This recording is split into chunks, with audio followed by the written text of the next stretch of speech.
تھوڑا پیچھے سے میں آپ کو بیک گراؤنڈ سناؤں تو اس سے اس واقعے کی کا کرب اور زیادہ آپ کے سامنے آئے گا کہ اسماعیل علیہ السلام کے انتقال کے بعد آپ کا جو سسرالی خاندان ہے جرہم، وہ مکے کا حکمران بنا. انہوں نے کوئی 2000 سال حکومت کی. پھر ان کے ظلم و ستم پر بنو خزاعہ نے ان کو نکالا اور وہاں اپنی حکومت قائم کی.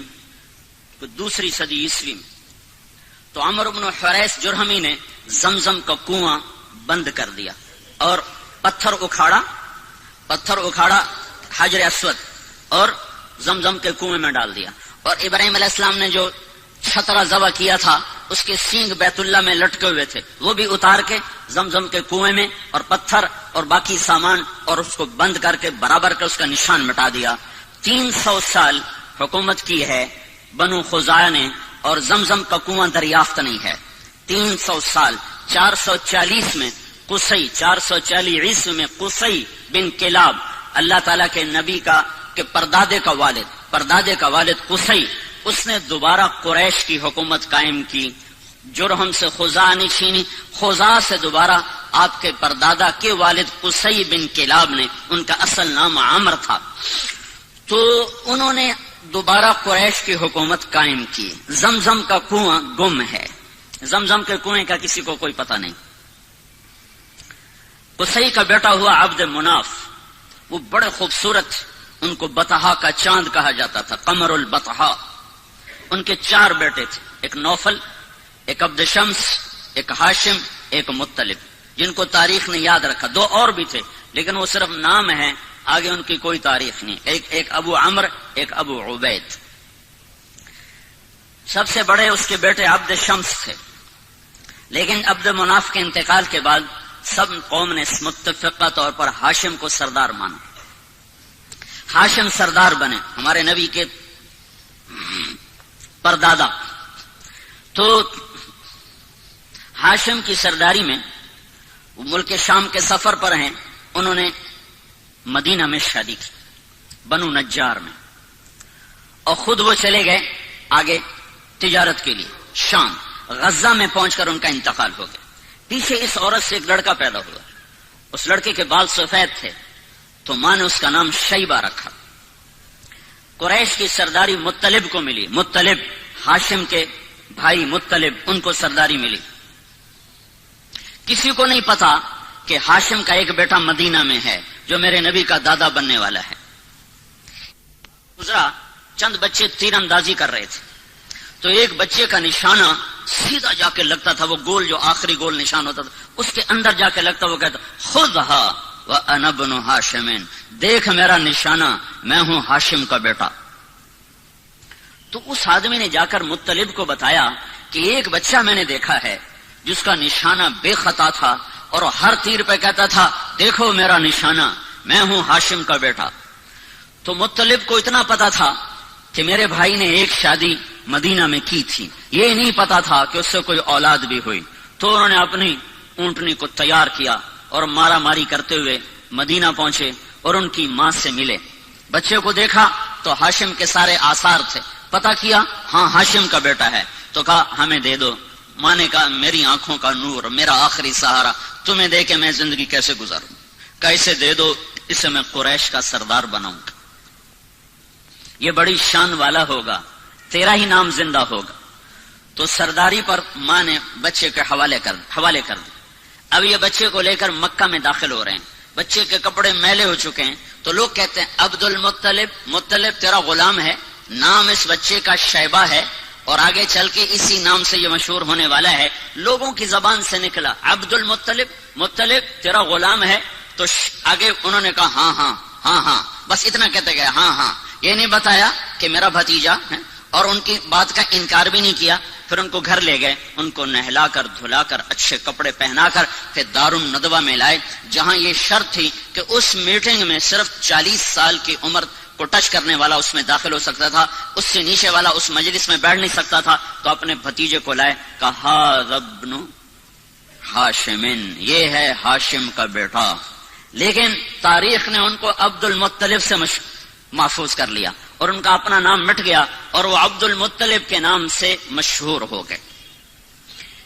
مطلب کی وفات کے بعد سرداری عبد المطلب کو ملتی ہے تو یہ خواب دیکھتے ہیں کہ برکت والا پانی تلاش کرو، برکت والا پانی نکالو.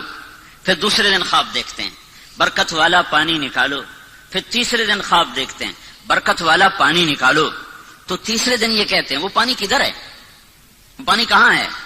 تو آواز آتی ہے کل تم حرم میں بیٹھنا، ایک کوا آئے گا، جہاں وہ 3 دفعہ ٹھونگ مارے وہاں وہ پانی ہوگا.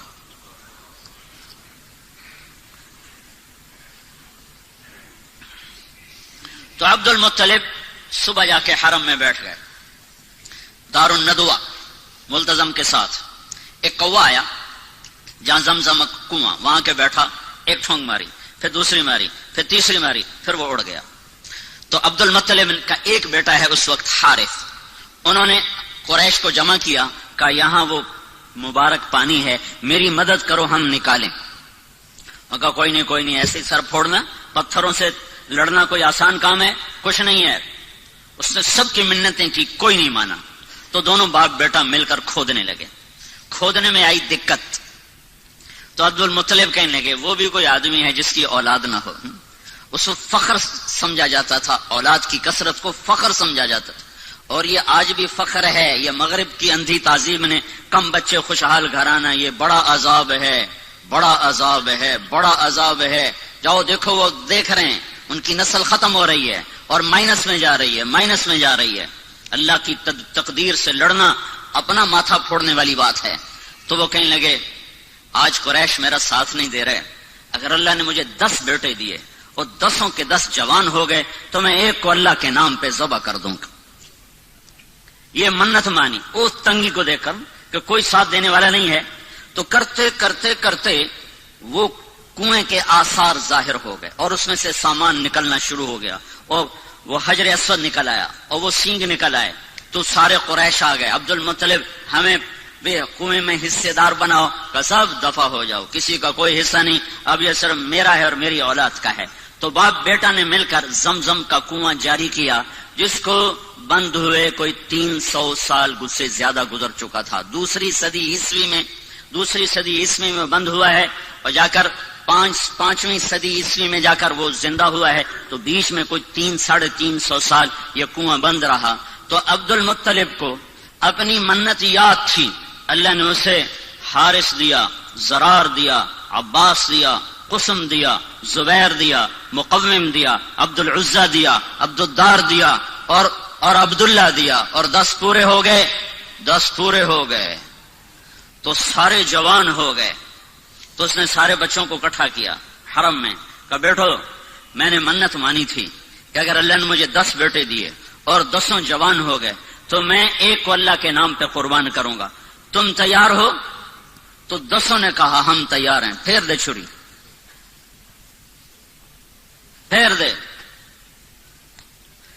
ہے ہماری اولاد ہماری جائز بات ماننے کو تیار نہیں ہے، اور اس کی اتنی بڑی بات، ہاں تیار ہیں کرو. تو قرآن اندازی کے لیے حبل کا بت تھا، اس پہ تیر لٹکے ہوتے تھے، اس میں ترکش میں، تو اس پر وہ فال نکالتے تھے. تو اس نے 10 بیٹوں کے نام لکھوائے تیروں پر، اور پھر اس کو گھمایا، پھر وہ یوں حرکت دیتے تھے تو اس میں سے ایک تیر باہر نکلتا تھا. تو جو تیر جو نکلا تو اس پہ عبداللہ کا نام تھا، عبداللہ، محمد بن عبداللہ، عبداللہ. اور عبداللہ عبد المطلب کے سب سے محبوب بیٹے تھے، سب سے چہیتے بیٹے تھے، اور سارے مکہ کی وادی میں سب سے حسین نوجوان تھے. ہر عورت تمنا کرتی تھی کہ میرا اس سے نکاح ہو جائے. تو عبداللہ کا نام نکلا. انہوں نے کہا یا ابت فعل، ابا کر، میں تیار ہوں، میری طرف سے کوئی اعتراض نہیں. تو جب اس کا ہاتھ پکڑا اور چھرا ہاتھ میں، تو سارے مکے میں کوہرام مچ گیا. اور بہنوں نے آ کر، 5 بیٹیاں تھیں، عروہ اور عاتقہ اور صفیہ اور عمیمہ، انہوں نے آ کے شور مچا دیا کہ ہمارے سامنے ہمارا بھائی ذبح ہو، ہم یہ برداشت نہیں کر سکتے. قریش اکٹھے ہو گئے، یہ تم نے سنت جاری کر دی تو پیچھے کون اس کو زندہ رکھے گا، اور کیا یہ ظلم کی سنت ہے تم جاری کرنا چاہتے ہو؟ کہا یہ عرب سردار کا بول ہے، یہ پورا ہوگا. جب سارے پیچھے پڑ گئے تو پھر یہ فیصلہ ہوا، جیسے آج کل کے عدالتیں ہیں، تو اس وقت کی عدالتیں ہوتی تھی کاہن، نجومی. تو حجر میں ایک کاہنہ تھی قطبہ کا، اس کے پاس مجھے لے چلو، وہ جو کہے گی میں وہ کروں گا۔ تو یہ سارا قبیلہ قریش حجر پہنچا، وہاں کاہنہ کے پاس پہنچا، تو اس نے پوچھا کہ تمہارے ہاں قتل کی قیمت کیا ہے؟ اگر کوئی بدلہ نہ لینا چاہے اور قیمت لے تو کتنی؟ کا جی 10 اونٹ کا، ایک تیر پہ لکھو 10 اونٹ اور دوسرے تیر پہ لکھو عبداللہ، اور جا کر وہاں اسے گھماؤ، جب تک عبداللہ کا نام نکلتا رہے اونٹ بڑھاتے جاؤ، 10 کے 20 کرو، 20 کے 30 کرو، 30 کے 40 کرو، جب اونٹوں کا نام نکلے تو عبداللہ کو چھوڑ دو اور جتنے اونٹ نکلیں اتنے ذبح کر دو۔ یہ فیصلہ سن کر یہ سارا قافلہ واپس لوٹا ہے، اور وہ حبل کے سامنے وہ تیروں کے اوپر ایک پہ لکھا گیا عبداللہ، ایک پہ لکھا گیا 10 اونٹ، جب گھمایا تیر باہر نکلا عبداللہ تو 20 ہو گئے، پھر گھمایا پھر نکلا عبداللہ تو 30 ہو گئے، پھر گھمایا پھر نکلا عبداللہ تو 40 ہو گئے، پھر گھمایا عبداللہ 50 ہو گئے، پھر نکالا عبداللہ تو 60 ہو گئے، پھر نکالا عبداللہ 70 ہو گئے، پھر نکالا عبداللہ 80 ہو گئے، پھر نکالا عبداللہ 90 ہو گئے، پھر نکالا عبداللہ 100 ہو گئے، پھر نکالا تو اونٹ نکلے 100 اونٹ۔ تو سارے قریش نے کہا الحمدللہ، بات ٹھیک ہے 100 اونٹ۔ عبد المطلب نے کہا نہیں نہیں نہیں، ایک دفعہ اور کرو۔ دوبارہ کیا تو پھر 100 اونٹ، پھر انہوں نے کہا نہیں نہیں ایک دفعہ اور کرو، پھر 12 کیا تو 100 اونٹ۔ تو اس پر عبد المطلب نے 100 اونٹ ذبح کیے، اور یہ عبداللہ سارے عرب کی مشہور شخصیت بن گئی، اور ان سے شادی کی تمنا ہر خاندان میں پیدا ہو گئی۔ یہ جنگل میں تھے کام کو گئے ہوئے، ان کو یہود نے پہچانا کہ یہ وہ آخری نبی کا باپ ہے، تو اس کو قتل کرنے کے لیے تلواریں نکالی، تو اچانک کچھ نورانی مخلوق ظاہر ہوئی اور انہوں نے یہود کو دھکے مار ان کی آنکھیں نکل گئیں اور وہ اندھے ہو کے ادھر گرے۔ یہ منظر حضرت آمنہ کے والد وہب دیکھ رہے تھے، جنگل میں وہ لکڑیاں کاٹ رہے تھے، انہوں نے یہ منظر اپنی آنکھوں سے دیکھا۔ جب وہ واپس پہنچے تو انہوں نے اپنی بیوی سے ذکر کیا، انہوں نے فوراً عبد المطلب کو اپنی بیٹی کا پیغام بھیج دیا کہ اگر آپ چاہیں تو ہم اپنی بیٹی آمنہ آپ کے بیٹے کے نکاح میں دے سکتے ہیں۔ تو یہ بہت بڑی شادی ہوئی، اور مکے کی یادگار شادی تھی کہ ذبیح، اللہ کے نبی کہا کرتے تھے انا ابن الذبیحین، میں 2 ذبیح کا بیٹا ہوں، ایک میرا دادا اسماعیل وہ بھی ذبح ہوتے ہوتے بچا، ایک میرا باپ عبداللہ وہ بھی ذبح ہوتے ہوتے بچا، دونوں کو اللہ نے بچایا۔ تو یہ شادی ایک عظیم اور فقید المثال قسم کی شادی ہوئی کہ ایک عبداللہ کا چرچا، ایک عبد المطلب کی سرداری اور شہرت، اور ایک سارے خاندانوں کی تمنا اس سے شادی کرنے کی، اپنی بیٹیاں دینے کی۔ تو یہ ایک یادگار شادی تھی، اور عرب کا دستور تھا کہ شادی کے بعد لڑکا 3 دن سسرال میں رہتا تھا، پھر اپنی بیوی کو لے کر گھر آتا۔ ان 3 دن میں اللہ کے نبی کا حمل ٹھہر گیا، اور آ کر اپنی بیوی کے ساتھ کتنے دن رہے؟ 2 مہینے، صرف 2 مہینے، اور تجارتی قافلے کے ساتھ ملک شام کا سفر کیا ہے۔ واپس مدینہ پہنچے ہیں تو ان کے پردادا ہاشم کی بیوی وہیں کی ہیں، وہاں خاندان ہے، تو وہاں یہ بیمار ہوئے، تو سارا قافلہ کچھ دن منتظر رہا، پھر انہوں نے کہا جب تو ٹھیک ہو جائے تو آ جانا، ہم چلتے ہیں۔ قافلہ چلا، عبداللہ کا انتقال ہوا 25 سال کی عمر، حضرت عبداللہ دنیا سے گئے ہیں 25 سال کی عمر، اور نابغت الجعدی کے مکان میں ان کی تدفین ہوئی۔ جب یہ قافلہ پہنچا، عبد المطلب کا دل عبداللہ میں اٹکا ہوا تھا، جب قافلہ دیکھا بیٹا نہیں دیکھا، کہا میرا بیٹا کہاں ہے؟ کہا وہ بیمار تھا۔ تو عبد المطلب نے اپنے بڑے بیٹے حارث کو بھیجا کہ جاؤ پتہ کرو عبداللہ کا کیا حال ہے۔ جب پہنچے تو آگے تربت تھی، عبداللہ نہیں تھا۔ انہوں نے کہا یہ عبداللہ ہے، مٹی تھی، خاک تھی۔ تو عبد المطلب نے آ کر بتایا، حارث نے آ کر بتایا کہ ابا عبداللہ کو اللہ نے اٹھا لیا ہے۔ اس پر حضرت آمنہ نے ایک مرثیہ کہا ہے، ان کی وفات پر کلیجہ نکال کے باہر پھینک دیا ہے۔ صرف 2 مہینے کی رفاقت ہے، اور پھر بیوگی ہے، ماں کے پیٹ میں 2 ماں کے ہیں، عبداللہ دنیا سے اٹھ گئے ہیں۔ اب عبد المطلب کی تمنا ہے کہ بیٹا پیدا ہوتا کہ میرے بچے کا نام رہ جائے، جو کہ نام باپ سے ہوتا ہے. تو سارا قریش منتیں مان رہا ہے، سارا عبد المطلب کا خاندان منتیں مان رہا ہے کہ بیٹا پیدا ہو، بیٹا پیدا. تو اللہ نے جب بچہ دیا 12 ربیع الاول 22 اپریل 571 عیسوی 1 جیٹھ 628 بکرمی صبح کے 4:20 پر آفتاب نبوت طلوع ہوا ہے. تو ابو لہب کو جا کر ان کی باندی نے بشارت دی کہ آپ کو مبارک ہو، آپ کے بھائی کا نام زندہ ہو گیا، ثویبہ. تو ابو لہب نے اس خوشی میں اپنی باندی کو آزاد کر دیا. ایک دن ابو لہب کو کسی نے خواب میں دیکھا، پوچھا تیرے ساتھ کیا ہو رہا ہے؟ کہ جہنم کی آگ ہے، ہر پیر کو ایک نوخن کے برابر پانی کا قطرہ پینے کو دیا جاتا ہے. ثویبہ کو آزاد کرنے میں جو میں نے عبداللہ کے محمد کے پیدا ہونے پہ جو خوشی منائی تھی، اس کے سلے میں ایک قطرہ پانی ہر پیر کو پلایا جاتا ہوں. تو کتنے ارمانوں سے یہ گھر بنا اور کتنی جلدی ٹوٹا ہے، کتنی جلدی ٹوٹا ہے. 2 مہینے بھی آباد نہیں رہا، ٹوٹا ہے. اب بچہ پیدا ہوا ہے تو اس کو باپ کا نہیں پتا ہے. کیا وہ نہیں پوچھتے ہوں گے میرا باپ کون ہے؟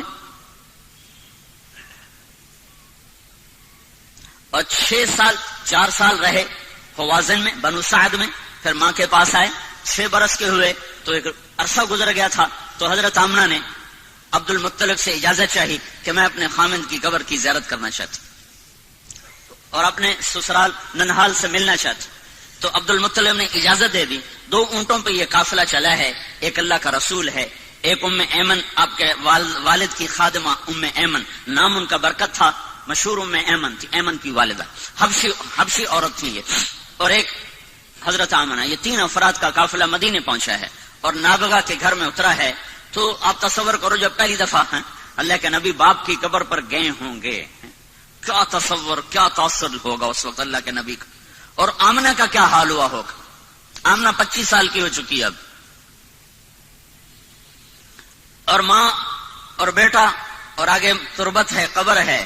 کیا باتیں ہوئیں، کیا گلے ہوئے، کیا شکوے ہوئے، ان کو تاریخ نے محفوظ نہیں کیا ہے، نہ کسی مورخ کے قلم نے ان کو پکڑا ہے. ہم تصور اور تخیل میں دیکھ سکتے ہیں کہ ایک جوان بیوہ معصوم بچے کو لے کر پہلی دفعہ جب خامند کی قبر پر گئی ہوگی تو اس کی زبان سے کیا کیا مرثی اور کیا کیا نوحے نکلے ہوں گے، اور اس کے دل نے کیا انگنت کہانیاں اپنے اندر ہی اندر دہرائی ہوں گی اور سنائی ہوں گی.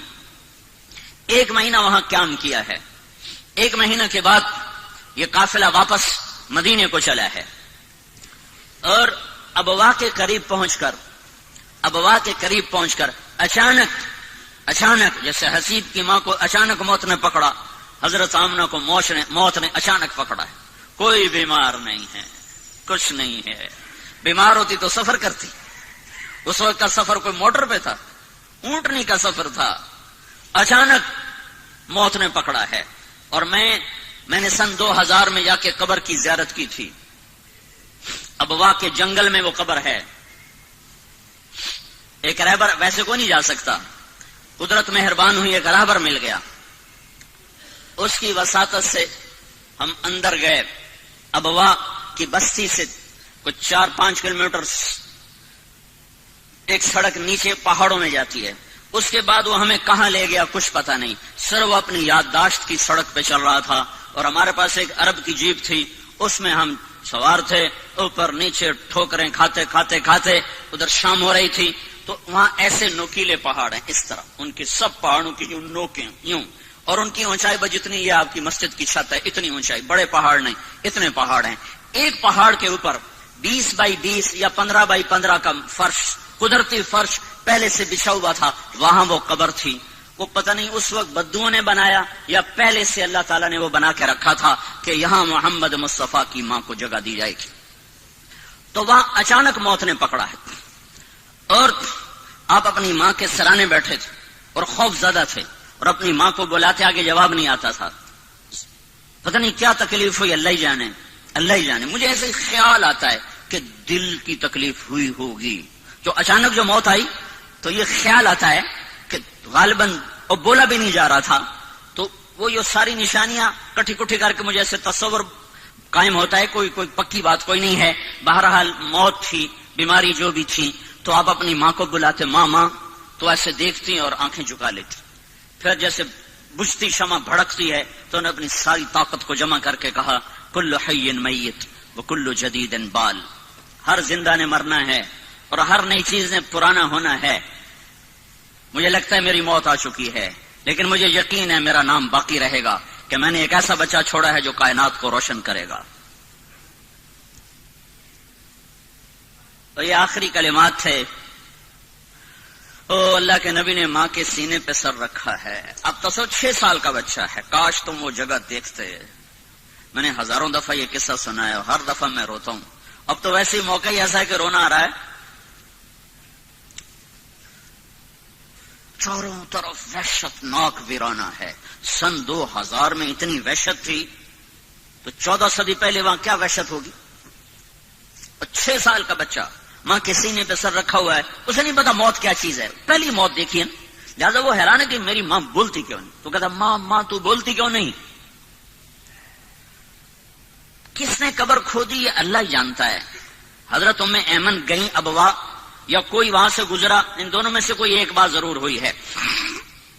قبر کھودنے کے بعد جب نیچے اترے ہیں تو اللہ کے نبی نے دوڑ لگائی اور جا کے ماں کی قبر پر لیٹ گئے. جب ام ایمن پہنچ گئے تو اللہ کا نبی کیا کہہ رہا تھا، ماں تم میرے ساتھ چلتی کیوں نہیں. تمہیں نہیں پتا تیرے سوا میرا دنیا میں کوئی نہیں ہے، تو میرے ساتھ کیوں نہیں چلتی. اما تدرین لیس لی احد سواک، تیرے سوا میرا کوئی نہیں ہے. تو ام ایمن نے اس حال میں اٹھایا ہے وہ کہتے تھے میں نہیں جاؤں گا. اپنی ماں کی قبر کو پکڑ لیا کہ میری ماں چلی گئی تو میں جاؤں گا. 6 برس، حسیب تو 22 برس کا نوجوان ہے. میرا نبی تو صرف 6 سال کا تھا.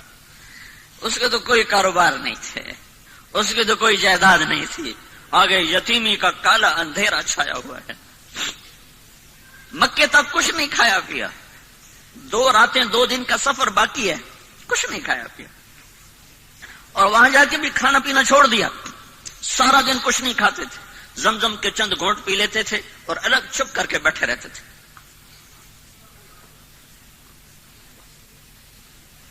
6 سال کے بچے کو نہ ماں ملے نہ باپ ملے، اس کی کیا زندگی ہوگی. ہو کون والضحى واللیل اذا سجا.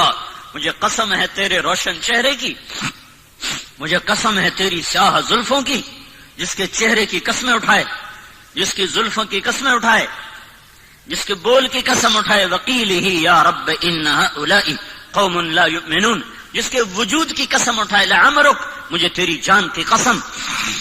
جس کے شہر کی قسمیں اٹھائے، جس کو حبیب اللہ کا ٹائٹل دے، رحمت للعالمین کا خطاب دے، شاہد اور مبشر اور نذیر اور داعی الی اللہ اور سراج منیر اور مزمل اور مدثر اور طٰہٰ اور یاسین اور محمد اور احمد اور ماہی اور حاشر اور عاقب اور فاتح اور خاتم، ابو القاسم اور طٰہٰ اور یاسین. اتنے خوبصورت نام جس کو دے رہا ہو. اس کے لیے تو سونے کے گھر ہوتے اور براق کی سواریاں ہوتی، ماں باپ سر پہ سایہ کیے ہوئے ہوتے. 6 سال کی عمر میں اٹھایا ہے. بوڑھا 102 سال کا دادا، 102 سال کی عمر. جب انہیں دیکھا اپنے پوتے کے آنسو تو ان کا سینہ غم سے پھٹ گیا. انہوں نے 24 گھنٹے کے لیے آپ کو ساتھ رکھا، لیکن آپ کا کھانا پینا چھوٹ گیا تھا سوائے زمزم کے پانی کے. کئی کے دن کچھ نہیں کھاتا. دادے کا آسرا ملا ہے تو 2 سال بعد اللہ نے کہا تو بھی واپس آیا، تینوں نہیں ران دے. 2 سال بعد اس کو بھی اٹھا لیا ہے. تو میرے نبی نے کہا مجھے یاد ہے میں 8 سال کی عمر میں اپنے دادا کے جنازے کے ساتھ روتا ہوا جا رہا تھا. ابو طالب نے سنبھالا، لیکن ابو طالب غریب تھے، روٹی پوری نہیں کر سکتے تھے. آتا ہے آپ بکریاں چرا کے شام کو آ رہے تھے، ننگے پاؤں تھے، ننگے سر تھے، جوتا بھی نہیں تھا پہننے کو. مجھے مکے میں ننگے پاؤں چل کے دکھاؤ، تمہارے آبلے نہ پڑ جائیں تو. اور تمہارا نبی 8 سال کی عمر میں ننگے پاؤں اس کے صحراؤں میں سارا دن بکریاں چراتا تھا کہ چند سکے ملیں گے جس سے میری روٹی چلے، کہ چچا غریب ہے. ویسے وہ سب کچھ قربان کر دیا ابو طالب نے، پر تھا ہی کچھ نہیں، شرافت تھی، رزق نہیں تھا. تو سارا دن آپ بکریاں چراتے تھے اور شام کو 8 سال کے بچے کھیلتے تھے اور تمہارا نبی بکریوں کے پیچھے ہوتا تھا کہ کچھ سکے ملیں گے جس سے میرے چچا کا بھی اور میرا بھی گزارا ہوگا.